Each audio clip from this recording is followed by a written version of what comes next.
ચોથા મુદ્દાની વાત કરીએ તો ગુજરાત યુનિવર્સિટીમાં કરોડોના ભ્રષ્ટાચારના આક્ષેપોને લઈને મોટો વિવાદ ઉભો થયો છે। તાજેતરમાં યોજાયેલી સિન્ડિકેટ બેઠક ભારે હોબાળા ભરી રહી, જેમાં બાંધકામના ખર્ચ અંગે ગંભીર સવાલ ઉભા થયા છે। ટેન્ડરની રકમ કરતા અંદાજે 34 કરોડનું વધારાનો ખર્ચ મંજૂર કરવા માટે પ્રસ્તાવ મૂકવામાં આવ્યો હતો અને તે પ્રસ્તાવ મુકાતા સભ્યોમાં રોષ ફાટી નીકળ્યો અને આ બિલને નામંજૂર કરવામાં આવ્યું। આ સમગ્ર મામલે કન્સલ્ટન્ટ કંપની ઓક્ટ્રસ અને તેના માલિક સમીર શુક્લા સામે પણ આક્ષેપો થયા છે। આરોપ છે કે ટેન્ડર વિના જ કંપનીને કામ સોંપવામાં આવ્યું અને બાદમાં ખર્ચમાં મોટો વધારો દર્શાવવામાં આવ્યો। છેલ્લા 3 વર્ષ દરમિયાન થયેલા બાંધકામના કામોમાં કરોડોના વધારાના ખર્ચથી ભ્રષ્ટાચારની આશંકા વ્યક્ત કરાઈ રહી છે।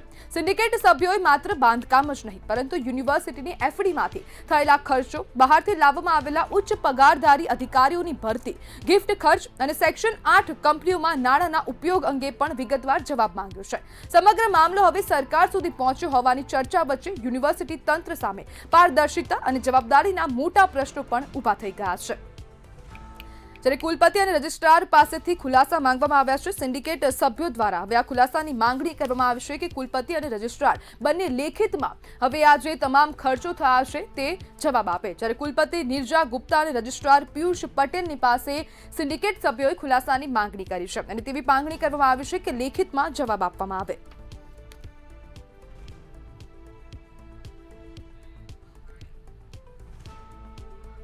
અને આજ મુદ્દે આપણી સાથે ચર્ચા કરવા માટે એબીવીપીના નેતા ધ્રુમિલ અખાની જોડાઈ ગયા છે। ધ્રુમિલભાઈ, ગુજરાત યુનિવર્સિટી પર ભ્રષ્ટાચારના આક્ષેપ, શું કહેશો?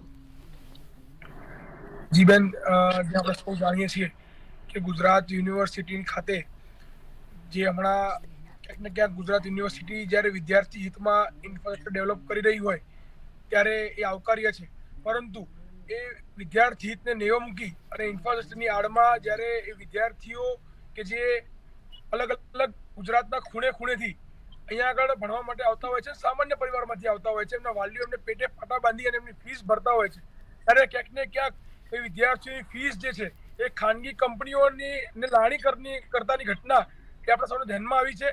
ત્યારે અખિલ ભારતીય વિદ્યાપીઠ સંઘના કાર્યકર્તાઓ આજરોજ ગુજરાત યુનિવર્સિટી ખાતે આવેદન આપી ઉપર રજૂઆત કરવામાં આવી છે કે જે પણ લોકો આજે આપ સૌ જાણો છો એ પ્રમાણે કે જ્યારે ટેન્ડર બની રહ્યું છે તો ટેન્ડરની અંદર કોઈ એક્સ એમાઉન્ટની અંદર 30 કરોડની અંદર ટેન્ડર બનાવવામાં આવે છે, પરંતુ એ ટેન્ડર જ્યારે 23 કરોડમાં કોઈ એક કંપનીને અલોટ થઈ જાય છે, ત્યારબાદ એની અંદર એક્સ્ટ્રા એક્સેસ અને એક્સ્ટ્રા ખર્ચના નામ પર ધ્રુમિલભાઈ તેવા આક્ષેપો કરવામાં આવ્યા છે કે ટેન્ડર પ્રક્રિયા કરાઈ નથી। ટેન્ડર વગર જ આ જે એક કન્સલ્ટન્ટ કંપની છે તેમના દ્વારા કોઈ કંપનીને આ ટેન્ડર આપી દેવામાં આવ્યું છે, સોરી આ કામ આપવામાં આવ્યું છે। કન્સલ્ટન્ટ કંપની છે ઓક્ટસ કન્સલ્ટન્ટ, એ 2015 થી કન્ટિન્યુઅસ 10 વર્ષથી ગુજરાત યુનિવર્સિટી ખાતે કામ કરી રહી છે, કાર્યરત છે, અને એ જ કંપની જો એકવાર ખોટું બજેટ બનાવી રહી છે, કન્સલ્ટન્સીના નામ પર એ કદાચ 50% જેટલો વધારો એક્સ્ટ્રા ખર્ચ લઈ રહી છે, તો એ ડિસકન્ટિન્યુ કરવી જોઈએ, એને બ્લેકલિસ્ટ કરવી જોઈએ। એની જગ્યાએ છેલ્લા 10 વર્ષથી